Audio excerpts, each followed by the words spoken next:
Я прочитала повесть известного писателя Василия Быкова «Обелиск». Главным героем повести является Олесь Мороз. Он был учителем, который всеми силами заботился и оберегал своих подопечных.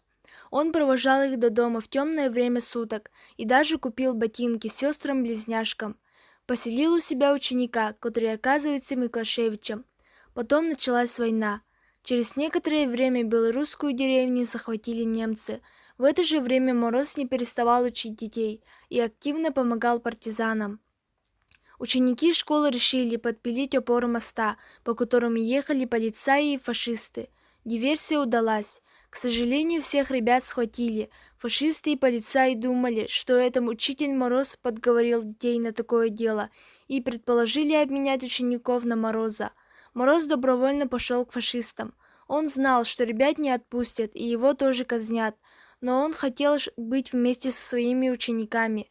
Ему удалось спасти Павла Миклашевича. После войны в честь ребят был поставлен обелиск, где были высечены их имена.